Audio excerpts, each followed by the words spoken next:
Our story opens in the dead of night on three dogs huddled together howling. Apparently, they've been doing it every night for a week straight, trying to summon a so-called wise dog. But regardless of that, let me first introduce you to our friends here. First, on the left, there is Pugsley, a snarky little pug. And then there's Rex, the Doberman, and Whitey, the Jack Russell Terrier. And also, comfortably lounging nearby is a feline named the Orphan, a stray cat who is a close friend to the dogs. Nevertheless, as he casually grooms himself, he teases his canine pals for ever believing that their silly little ritual would actually summon something. But no sooner are those hasty words spoken than a silhouetted figure steps into the streetlight. It's one of the fabled wise dogs, an English sheepdog of some sort, who benevolently asks the crew what their trouble is exactly.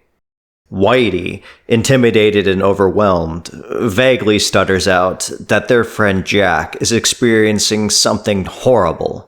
But Pugsley, for his part, just rips the band-aid off, blurting out that Jack claims he has a dead dog living in his yard, and in his opinion, it's all bollocks. The wise dog ponders for a moment, and asks to be taken to the location in question.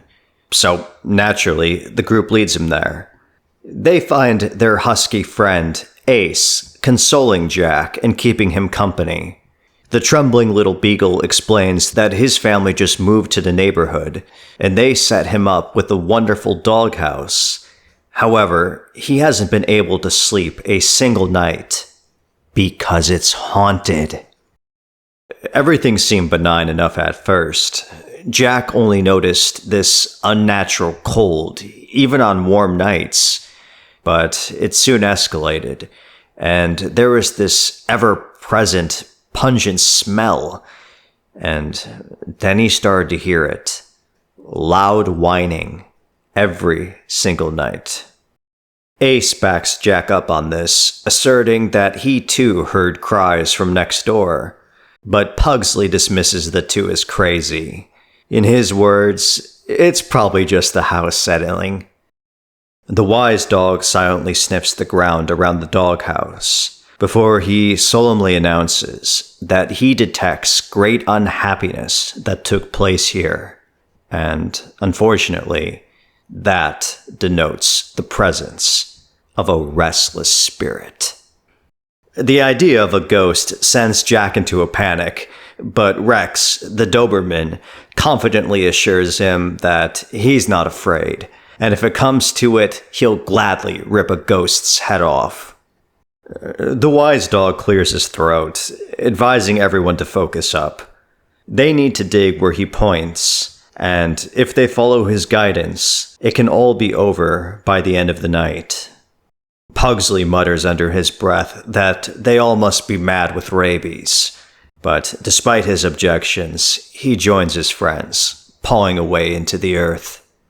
They dig for hours until the wise dog finally orders them to halt.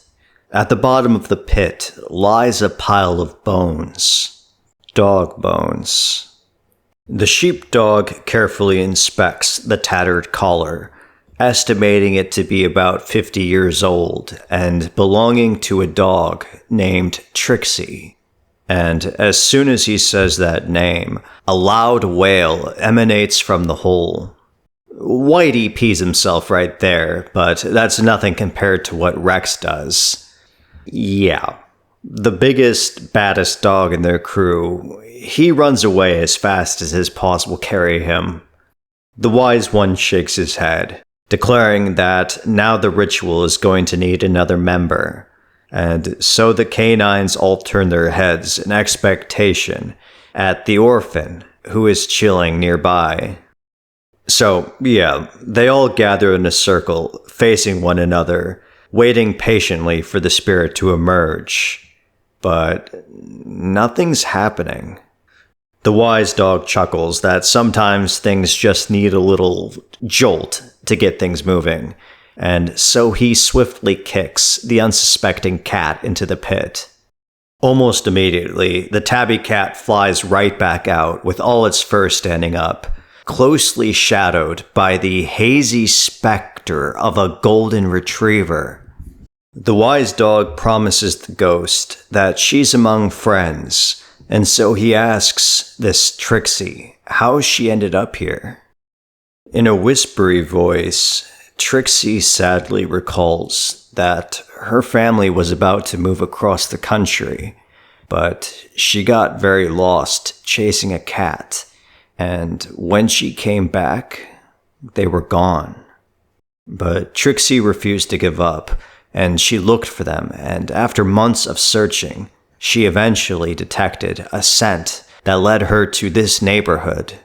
She was so excited to be reunited with her loved ones, so she just started running.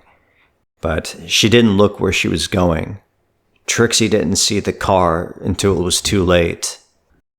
The drunken driver stumbled out of his vehicle and scooped Trixie up. The man was afraid he killed his neighbor's dog, so he quickly worked to cover it up. The man simply dug a hole and tossed her in, never hesitating a second. But she wasn't quite dead yet. She remembers that heaviness, she still feels it, and so she never fully left. But now it's all okay. Trixie thanks everyone for saving her. She's free at last, and she knows her family is waiting for her, and they won't be so hard to find this time. With tears brimming in their eyes, the animals watch as Trixie ascends to the stars, eventually disappearing among them. In silence, they properly bury her, and as the rain begins to pour, each member leaves to go their own separate way. Jack nestles into his now quiet house, ready to finally sleep. But before he closes his eyes, he catches sight of the orphan sitting drenched outside. He beckons for the stray to come in, and so the two friends snuggle close, warm and peaceful at last.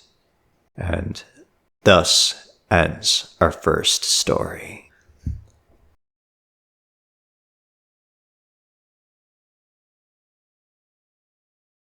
Our next tale opens in the woods on a breezy fall afternoon. For days now, the woods have been eerily empty. No birds, no squirrels, and yet strange sounds echo from it late at night. And as it would happen, one morning, everyone woke up to find the entire town crawling with dozens of jet black cats. The felines strut around like they own the place, a fact our animal friends certainly could not help but notice. The rumor mill is already swirling, and word on the street is that the black cats spit poison and even sent a dog to the vet. The crew huddles around Jack's doghouse, and the beagle mumbles that the strangers smell so unnatural to him for some reason. And even the usually skeptical Pugsley is convinced that something needs to be done here. And then, just like that, like a genie from a bottle, the same wise dog from last time shocks everyone with his unexpected sudden appearance. The sheepdog ominously warns the group that the cats are not what they seem. They're demonic servants to witches. Pugsley scoffs, asking what's next, werewolves? But the wise dog is deadly serious, and he leads the crew on a stealth operation. From behind some bushes, they observe two women coated in stark white makeup, going door to door, handing out strange pamphlets. The wise dog explains that they're members of a pagan cult who worship the ancient Egyptian deity Sekhmet. And this very midnight, everything is going to be in proper alignment for these witches to summon the goddess and harvest her powers. Rex asks what the hell they can do to stop it, and the elder replies that they need to capture one of the black cats and sub in an imposter, because if a ritual is messed up, there are dire consequences to those who performed it. So, seeing as the canines don't exactly have a black cat of their own, they realize they're gonna have to improvise. And so they crudely seized the orphan, who wasn't really paying attention, by the tail. And with the promises that he's about to save the world, they managed to convince the tabby to sit still as Whitey pours a bucket of black paint over him like a waterfall. And meanwhile, the handyman who was on lunch break, he sees the mess they just made with his stuff, and so he cusses the animals out and chases them off the property in rage. But despite that misadventure, a few hours later, the friends set up their trap. They stationed the orphan in a box in the middle of the sidewalk, and when one of the black cats goes to investigate, it gets jumped by the dogs, and it takes all of them to put her down.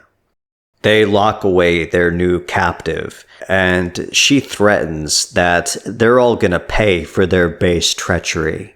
But they pretty much just ignore the cat and keep themselves busy rubbing herbs on each other in order to mask their scents. Well, all except Rex, that is. The Doberman lowers his head, and he admits that he's way too scared to go near witches. But he offers to stay behind and guard the prisoner instead.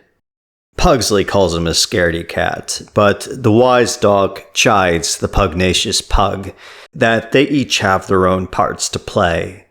And with that, the animals set off on their perilous journey.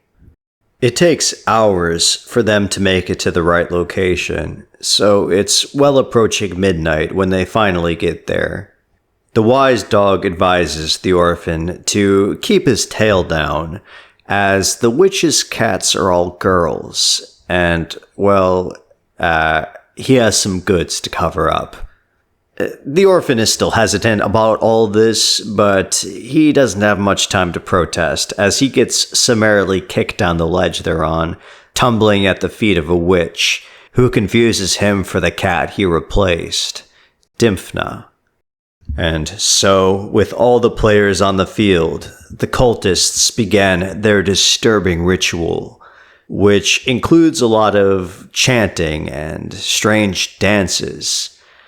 And then, after a moment of silence, there's a low rumble, followed by a flash of light. It's Sekhmet!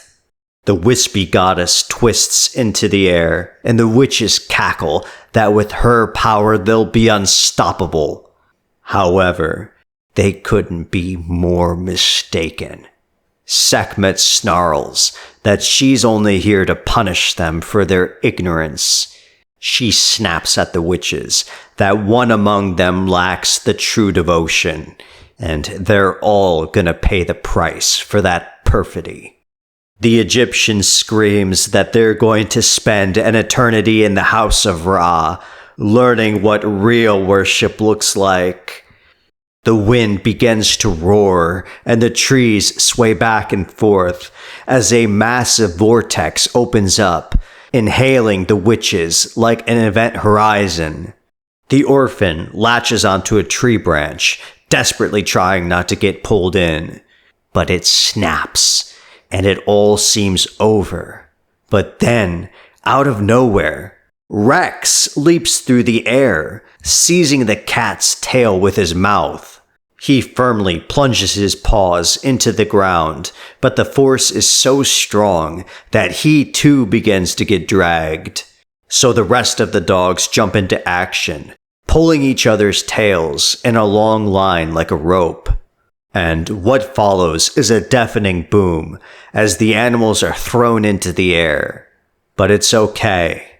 It's over. The portal is gone, and they finally won. And so the story ends, with the exhausted team trudging back home. But, as we see, Rex's bravery was not without cost. Dimphna, the black cat, has escaped, vowing a cruel vengeance.